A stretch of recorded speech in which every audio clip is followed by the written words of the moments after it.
Week 5. A Third Little Grave. County Clare, Ireland, mid-April 1847. For a few precious days Michael had seemed stronger. He had smiled. He had managed to sit outside in the weak spring sunshine while Bridget gathered tiny wild daisies growing beside the stone wall. Patrick had almost dared to believe the medicine had worked. Hope, Eileen had learned, could be the cruelest thing of all. It began before dawn. Michael woke coughing. Not the harsh cough they had grown used to. This one sounded wet, deep. He covered his mouth with the corner of his blanket. When he pulled it away, there was blood. Only a little, but enough. Eileen saw it first. Her heart stopped. No. She snatched the blanket away before the others could see. Patrick was already kneeling beside the boy. Michael looked frightened. "Da?" "I'm here, son. My chest hurts." Patrick gathered him into his arms. "It'll pass." He knew he was lying. By midday the fever had returned with frightening speed. Michael drifted in and out of sleep. Sometimes he knew where he was. Sometimes he spoke to people who were not there. Once he smiled towards the corner of the cottage. "Ma'am?" Eileen leaned close. "I'm here, darling." Michael frowned. "No." He pointed weakly. "Seamus is here." The cottage became utterly still. Even Bridget stopped breathing.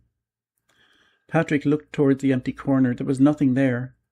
Michael smiled. "He's asking me to play." Eileen gripped Patrick's arm so tightly her fingernails dug into his skin. "No," she whispered. "No, no." That afternoon Patrick ran the 3 miles into Kilrush. He begged at the apothecary. "I'll work. I'll pay later. I'll give you the harvest." The man lowered his eyes. "I've already trusted too many." Patrick reached into his pocket 3 pennies, everything he possessed. "It isn't enough. I know. I'm sorry." Patrick walked from the shop without another word. Outside he leaned against the wall and wept. It was the first time anyone had ever seen Patrick Dunne cry. When he reached home, he knew before opening the door there was no coughing, no voices, only silence. Inside, Eileen sat on the floor holding Michael in her lap. She was rocking gently, the way she had when he was a baby. Mary knelt beside her, tears running silently down her face. Bridget was curled into Patrick's chair, sobbing into her sleeves. Patrick crossed the room on unsteady legs. He touched his son's cheek, already cool. "No." Eileen looked up. "He waited." "What?" "He kept asking where you were." Patrick closed his eyes. "He waited until the lane." She could scarcely speak. "When he heard your footsteps." Her voice broke. He smiled. Patrick dropped to his knees. Eileen carefully placed Michael into his father's arms. Patrick held him as though the warmth of his own body might somehow call him back. "I'm here now, lad." His voice cracked. "I'm here." He buried his face in Michael's hair. "You weren't supposed to go." Nobody tried to comfort him. There are griefs beyond comforting. The next morning Patrick carried another small coffin. This one was larger than Seamus's, but still heartbreakingly light. Nearly the entire parish seemed to gather, not because Michael had been unusual, but because everyone understood. Everyone had buried someone. Father O'Malley stood beside the open grave. His face had become older over the past 2 years. He had read too many names. He spoke softly. "There are times when faith asks questions it cannot answer." The words drifted away in the wind. Patrick heard none of them. He only stared at the grave. 1 year ago, he had stood almost in this very spot. Now another son lay beside his brother. When the coffin was lowered, Eileen cried out. It was not a scream. It was something far worse.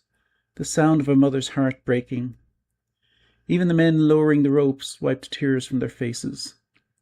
That evening the cottage felt impossibly empty. Michael's cup still stood on the table. His boots remained beside the hearth. His little wooden whistle rested on the windowsill. Nobody could bear to move them. Bridget climbed into Mary's mattress after dark. "I can't sleep." Mary stroked her sister's hair. "I know. Do you think Michael is with Seamus?" "I hope so." Bridget was quiet for a long time. Then she whispered something Mary almost missed. "We're killing Mam and Da." Mary frowned. "What do you mean?" "They keep trying to feed us. They're our parents. But every time we eat," Bridget looked toward the nearly empty cupboard, "that's food they don't have." Mary's eyes filled again. They'd rather starve than see us hungry. I know. Bridget's voice became quieter. If there were only Mam and Da. Mary looked at her sharply. Don't. They might live. Don't say that. It's true. No. Bridget sat up. We had 4 children. Mary nodded silently. Now there are 2. Another pause. What if there was only 1? Mary stared at her little sister, and for the first time she saw something in Bridget's face she had never seen before. Determination. 2 nights later, Bridget waited until everyone appeared asleep. She slipped quietly from her blanket and crossed to where Mary lay awake. I need to tell you something. Mary sat up immediately. What is it? I'm leaving. Mary thought she had misheard. What? I'm going to England. The words seemed impossible. England? They say children can find work there. Who says? I heard 2 women talking outside the chapel. They don't know. They said there are mills. Mary grabbed her sister's hands. You're 8 years old. I'll be 9 in August. That doesn't matter. Bridget's voice trembled despite her resolve. If I leave, she swallowed hard, that's 1 less mouth. Mary felt a chill unlike anything the Atlantic wind had ever brought. No. They'll have more food. No. They'll have a better chance. Mary shook her head violently. Mam would die. I don't want her to. Dad would never stop looking. I know. Then don't go. Bridget looked towards the place where Michael had slept. It didn't save him. Silence settled over the room. Mary had no answer. Finally Bridget reached beneath her mattress. She pulled out a tiny bundle. Inside were half a heel of stale bread, a wooden spoon, and Michael's little whistle. I've been saving them. Mary stared at the bundle. How long? Since Michael got worse. You've planned this? Bridget nodded. When? Soon. Mary began crying. You'll die. Maybe. You don't even know how to get to England. I'll walk to Kilrush, and then I'll find a ship. It doesn't work like that. I have to try. Mary took her sister into her arms. The younger girl, who had seemed so determined only months before, suddenly began to sob. I don't want to leave. I know. I'm frightened. I know. But I don't want Dad to bury another child. Mary held her tighter. You won't tell them? Bridget asked. Mary closed her eyes. She knew what the right answer was. She also knew what promise her terrified little sister was asking of her. After a long silence, she whispered, Not tonight. Outside, the wind sighed through the growing corn. Inside the cottage, Patrick and Eileen slept at last, not peacefully, but exhausted beyond dreams. Neither of them knew that while they mourned one child, another had already begun making plans to disappear. Week 6. The Empty Bed. County Clare, Ireland, late April 1847. Mary woke before dawn. For a few moments she lay perfectly still, listening to the familiar sounds of the cottage, her father's slow breathing, her mother's restless turning, the wind pushing against the loose thatch. Then she reached across to where Bridget had slept. Her hand met only cold straw. Mary's eyes flew open. Bridget? She whispered the name first, then louder. Bridget? There was no answer. The blanket had been neatly folded. Her little bundle was gone. So were her worn shoes. Mary's stomach seemed to fall through the floor. She was gone. Patrick was outside within moments. Bridget! His voice echoed across the empty fields. Again, Bridget!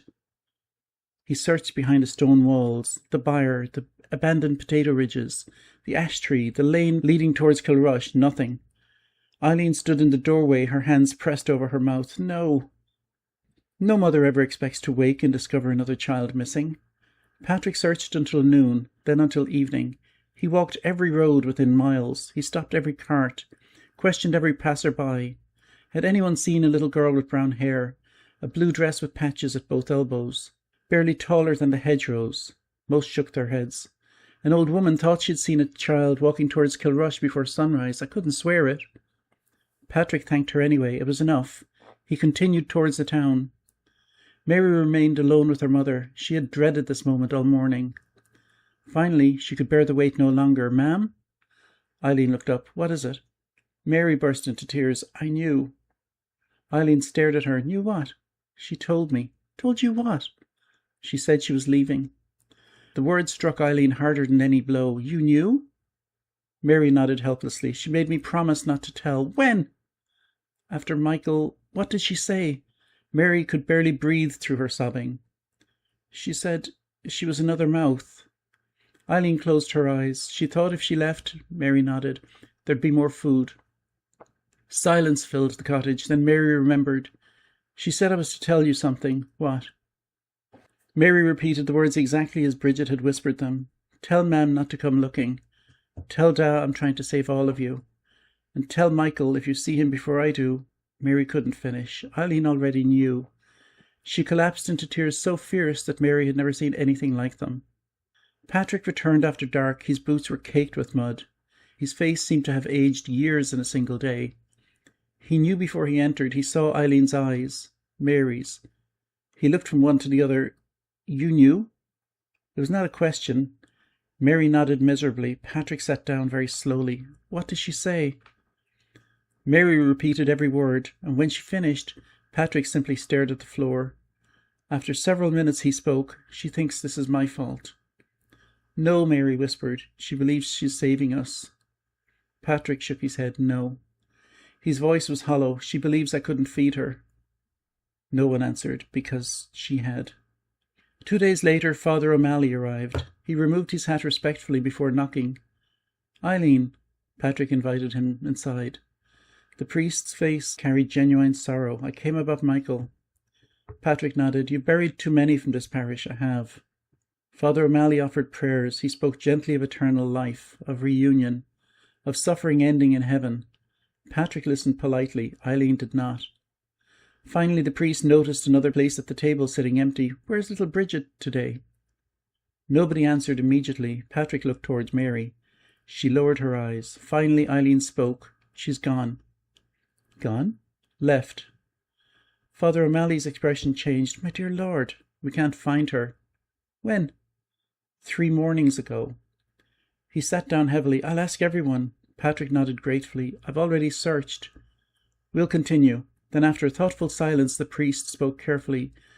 Perhaps, Eileen looked up, perhaps God has his own purpose. She stared at him. We cannot always understand his ways. Still she said nothing. Sometimes the Lord leads us through darkness towards a blessing we cannot yet. A blessing?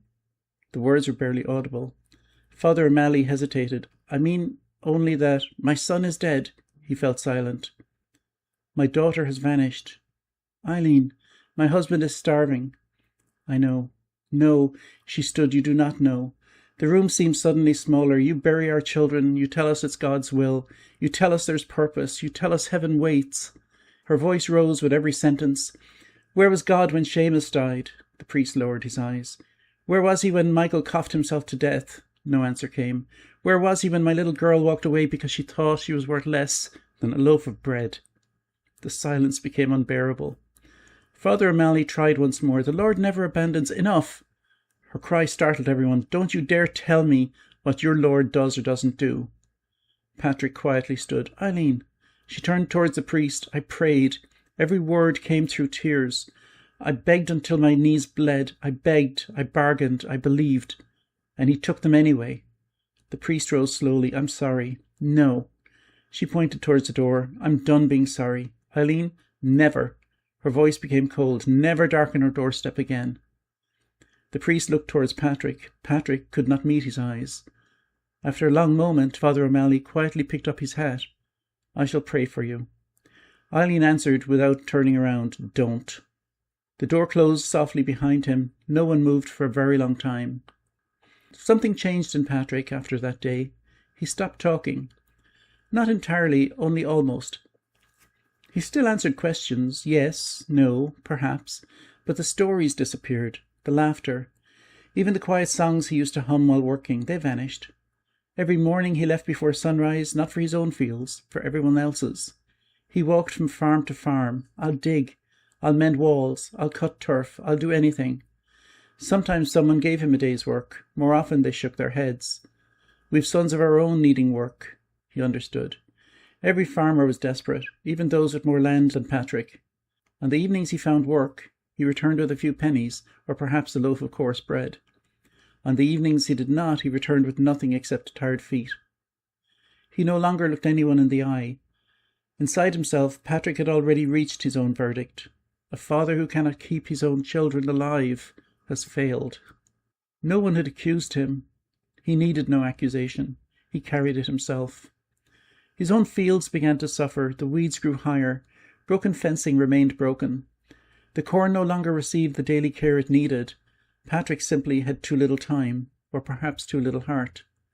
One afternoon, while Patrick spent the day repairing a stone wall several miles away for 6 pennies, Mary stood alone in the cottage, hanging washed rags to dry. She noticed movement beyond the far hedge, a man. She didn't recognize him. He remained partly hidden behind the hawthorn bushes, watching, not the cottage, the corn. He studied the field for several long minutes, then slowly looked around to see whether anyone was watching. Mary instinctively stepped back from the window. When she looked again, the stranger was walking away across the neighbouring fields. She never saw his face clearly, only that he carried a sickle over one shoulder, and that he had spent far longer looking at the growing corn than any passer-by should have. Somewhere deep inside, she felt a knot of fear tighten. The crop was almost the only thing they had left, and now someone else had begun to notice it.